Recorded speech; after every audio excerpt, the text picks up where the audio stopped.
Mastermind behind Lok Sabha security breach sent to the police custody. Police custody and judicial custody दोनों ही particular concept news में रहते हैं और आजकल यूपीएससी प्रीलिम्स में ये क्वेश्चंस भी दिखाई देते हैं इन पर्टिकुलर कंसेप्ट्स के ऊपर। तो आज हम समझेंगे जुडिशियल कस्टडी और पुलिस कस्टडी में दोनों में अंतर क्या होता है। तो जुडिशियल जो कस्टडी होती है उसके अंदर क्या होता है कि जो अक्यूज्ड पर्सन है उसका डिटेंशन होता है under the supervision of court. कोई पर्टिकुलर पर्सन है उसको डिटेन किया गया है लेकिन उसका जो सुपरविजन है वो कोर्ट देख रही है। और ऑन द अदर हैंड जो पुलिस कस्टडी होती है उसमें जो पर्टिकुलर पर्सन डिटेन किया गया है, फॉर एग्जांपल इस केस में ललित झा है जो सिक्योरिटी ब्रीच वाला केस है, तो वो उसका डिटेंशन पुलिस देखती है। Second is purpose. दोनों के पर्पस में कुछ डिफरेंस होता है। जो जुडिशियल कस्टडी है उसका जो पर्पस होता है उसमें ये होता है कि उस पर्टिकुलर अक्यूज्ड पर्सन की कोर्ट में प्रेजेंस होनी चाहिए और वो प्रेजेंस इसलिए होनी चाहिए कि हम उस पर्टिकुलर पर्सन को कोई पर्टिकुलर एविडेंस से रिलेटेड कहीं वो टैम्परिंग ना कर दे और कोई पर्टिकुलर विटनेस है उसको इन्फ्लुएंस ना करे। तो इस दोनों चीज़ों से बचाने के लिए हम उस पर्टिकुलर अक्यूज्ड का कोर्ट में डिटेंशन करते हैं, उसको कोर्ट की प्रेजेंस में रखा जाता है।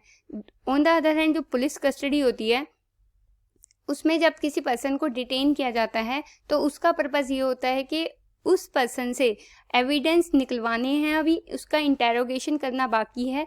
फॉर एग्जांपल अब जो ललित झा है इस पर्टिकुलर केस के अंदर लोकसभा सिक्योरिटी ब्रीच के अंदर, तो उनसे पूछा जाएगा कि आपने ये पर्टिकुलर जो सिक्योरिटी ब्रीच वाला जो केस है उसका प्लानिंग कैसे करी और वो क्या करना चाहते थे, क्या पर्पस था, इस तरीके से। अनदर इज जुडिशियल कस्टडी के अंदर कुछ सेफगार्ड हैं।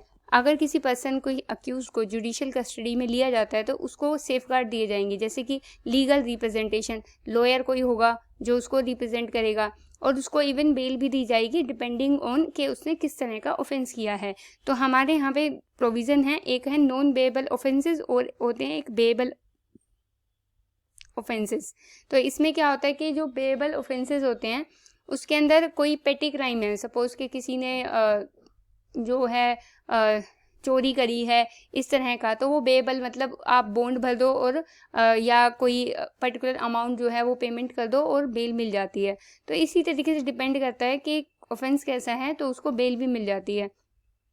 और ऑन द अदर हैंड जो पुलिस कस्टडी होती है उसके अंदर ये प्रोविज़न होता है कि एक पर्सन अगर उस पर्टिकुलर पर्सन को डिटेन किया गया है तो पुलिस के पास मैंडेटरी हो जाता है कि उसको 24 घंटे के अंदर अंदर उसको कोर्ट के अंदर रिप्रेजेंट करना पड़ेगा।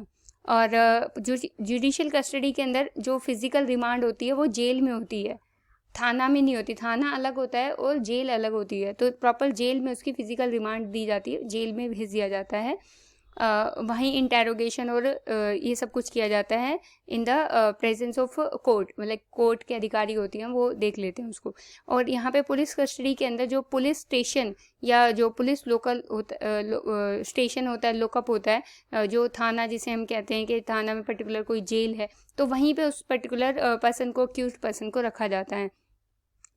अगर आपको ये वीडियो अच्छा लगा है तो इस तरह के वीडियो फॉर एग्जांपल के जो कॉग्निजेबल, नॉन कॉग्निजेबल ऑफेंसेस हैं आते हैं और डिफरेंट काइंड ऑफ बेल्स जो हमारे यहाँ पे है उसका प्रोविज़न है। तो इस तरह के क्वेश्चंस कंसेप्ट जो हैं आजकल प्रीलिम्स में काफ़ी ज़्यादा आने लग गए हैं।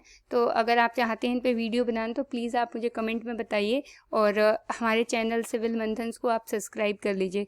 Thank you so much.